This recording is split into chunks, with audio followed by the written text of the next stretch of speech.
Hi, welcome to another episode of Silver Fox Scotland. The SNP government has blown over £1 million of taxpayers' cash on psychological testing of civil servants.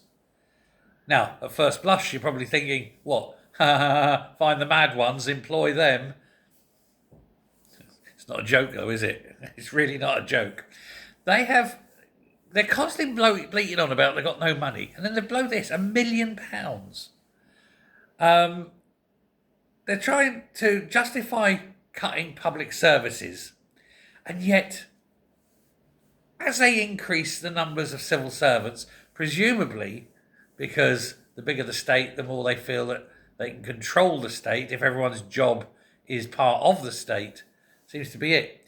But they use psychological testing to hire people and to evaluate them, even as they're going up into senior grades. Surely the fact that they're being considered for a senior grade means they haven't screwed up too badly for quite some time.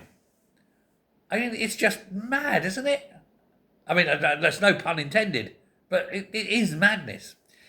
They're outsourcing all this to an external company that's rubbing its hands in glee at the money coming in. But why? I mean, it's obviously not working. They're psychologically testing all these people, and yet we're still seeing terrible decisions. I tell you who you need to be psychological testing, and that's the politicians themselves. They're not tested, you understand. It's only the officials. If you tested the MSPs, for example, you'd have a lot fewer of them being involved in child scandals, you know. If you tested counsellors, there'd be a lot fewer of those involved in that sort of stuff as well. It seems an awful lot of people that need testing aren't getting tested, and they're testing the wrong people. But £1 million blown because what? It's just madness. Sheer, unadulterated madness. Who's signing off on it? Why are they signing off on it? And why should the taxpayer pay for it? And they're pointless. They've been proven pointless time and time again.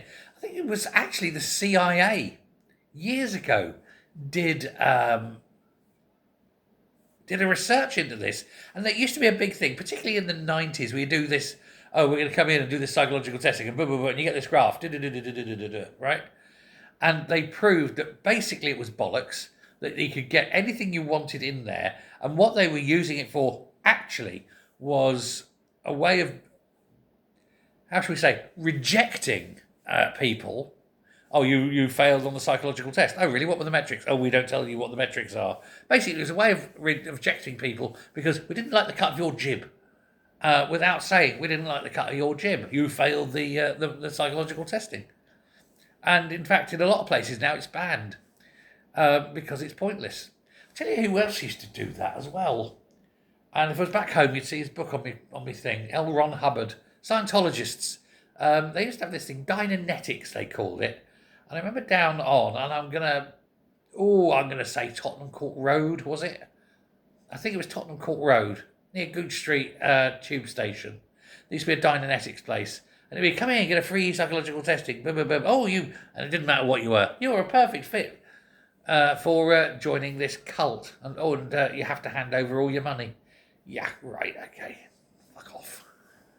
But that's all it is. It's all shit. And yet they're spending £1 million of it. Couldn't make it up.